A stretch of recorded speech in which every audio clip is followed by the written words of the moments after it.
সুপ্রিয় দর্শক বন্ধুরা আসসালামু আলাইকুম, আশা করছি আপনারা সবাই অনেক বেশি ভালো আছেন।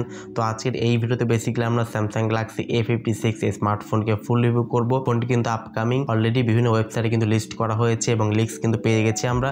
99% লিক্স কিন্তু উল্লেখ করা হয়েছে, যেখানে আপনারা পেয়ে যাচ্ছেন 6.7 ইঞ্চি সাইডে ফুল এইচডি প্লাস রেজোলিউশনের সুপার অ্যামোলেড ডিসপ্লে, Exynos 1580 এর এটি most gaming powerful chipset, back সাইডে 50 মেগাপিক্সেলের 4K ক্যামেরার সুবিধা এবং 5000 mAh বিশাল ব্যাটারির সাথে থাকছে 45 ওয়াট ফাস্ট চার্জিং সুবিধা। আরো থাকছে উল্লেখযোগ্য ফিচার। তো স্যামসাং গ্যালাক্সি A56 স্মার্টফোনটি এক্স্যাক্টলি আপনার জন্য কেমন হবে, ফোনটি কত প্রাইস রেঞ্জে আসবে এবং ফোনটিতে কেমন গেমিং এক্সপিরিয়েন্স পাবেন, সমস্ত কিছু আজকের এই ভিডিওতে একদম ইন ডিটেলসে আলোচনা করার ট্রাই করব। অবশ্যই ভিডিওটি আপনারা সম্পূর্ণ ওয়াচ করবেন। ভিডিওটি শুরু করার আগে আপনি যদি এখনো পর্যন্ত আমাদের পরিবারের সদস্য না হয়ে থাকেন তো সাবস্ক্রাইব করে পাশে বেল বাটনটি অ্যাক্টিভ করে দিবেন পরবর্তী প্রত্যেকটা ভিডিওর আপডেট সবার আগে পাওয়ার জন্য। চলুন তাহলে শুরু করে দিই আমাদের আজকের ভিডিও। দর্শক বন্ধুরা, ফার্স্ট অফ অল স্মার্টফোনের ডিজাইন এবং লুকস নিয়ে কথা বলতে গেলে স্মার্টফোনের ব্যাক সাইডে কিন্তু খুবই চমৎকার ডিজাইন থাকছে। ব্যাক সাইডে কিন্তু গ্লাস ইউজ করা হয়েছে, ফ্রেমে অ্যালুমিনিয়াম ফ্রেম এবং ফ্রন্টেও কিন্তু গ্লাস প্রোটেকশন ইউজ করা হয়েছে। ফ্রন্টে চিট এবং বেজেল এরিয়া মোটামুটি ন্যারো রাখা হয়েছে এবং ব্যাক সাইডে কিন্তু ডিজাইনটি একদম পার্সোনালি খুবই ভালো লেগেছে পার্সোনালি আমার কাছে।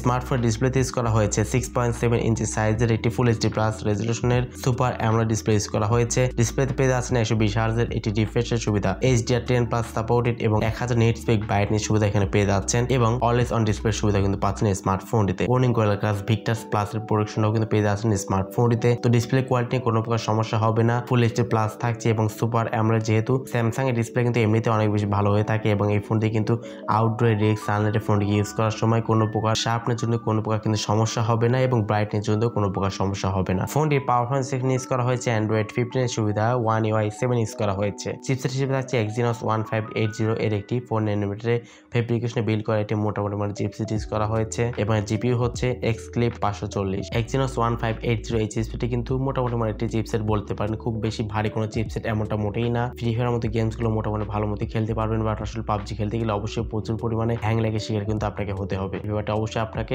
মাথায় রেখে ফোনটি পারচেস করতে হবে। ফোনটি পাবেন একটি ভ্যারিয়েন্টেই, সেটা হচ্ছে 12GB RAM 256GB internal storage. ফোনটি ক্যামেরা সেকশনে কথা বলতে গেলে স্মার্টফোনের ব্যাক সাইডে থাকছে 3টি ক্যামেরা সেটআপ, যার মেইন সেন্সর হিসেবে থাকছে 50 মেগাপিক্সেল একটি ক্যামেরা, সেকেন্ড ক্যামেরাটি 12 মেগাপিক্সেল একটি আল্ট্রা ওয়াইড সেন্সর এবং থার্ড ক্যামেরাটি হচ্ছে 5 মেগাপিক্সেল ম্যাক্রো সেন্সর ইউজ করা হয়েছে এবং ফ্রন্টে থাকছে 12 মেগাপিক্সেল একটি ক্যামেরা। ফোনটির সামনে পেছনে উভয় ক্যামেরা দিয়ে আপনার সর্বোচ্চ 4K তে 30 fps এ ভিডিও রেকর্ডিং করতে পারবেন, তবে কোনো প্রকার এখানে 60 fps সুবিধা কিন্তু থাকছে না। 4K তে 60 fps থাকছে না, তবে 1080p রেজোলিউশনে সর্বোচ্চ 60 fps আপনারা পাবেন। এছাড়া ফোনটিতে থাকছে লাউড স্পিকার, কোনো প্রকার 3.5mm হেডফোন জ্যাক থাকছে না। USB Type-C পোর্টের পাশাপাশি আন্ডার ডিসপ্লে অপটিক্যাল ফিঙ্গারপ্রিন্ট স্ক্যানের সুবিধা পাচ্ছেন। তো এট লাস্ট যদি আমরা স্মার্টফোনের ব্যাটারি নিয়ে কথা বলি, তাহলে স্মার্টফোনের ব্যাটারিতে ইউজ করা হয়েছে 5000 mAh এটি বিশাল ব্যাটারি এবং 45 ওয়াট এটি ফাস্ট চার্জিং সুবিধা। 5000 mAh দেওয়াতে অবশ্যই ভালো একটি চার্জ ব্যাকআপ এখান থেকে আপনারা পেয়ে যাবেন। খুব একটা বিশাল ব্যাটারি ব্যাকআপ না পাওয়ারই কথা, যেহেতু এখানে Exynos এর চিপসেট থাকছে। এই প্রসেসরটি কিন্তু হিটিং ইস্যু কিন্তু রয়েছে, আপনারা অনেকেই জানেন Exynos এর চিপসেট কিন্তু মোটামুটি মানে হিটিং ইস্যু কিন্তু রয়েছে। তো অবশ্যই ব্যাপারটা মাথায় রেখে আপনারা স্মার্টফোনটি পারচেস করবেন এবং স্যামসাং কিন্তু এই সিরিজের প্রত্যেকটা ফোনে কিন্তু আসলে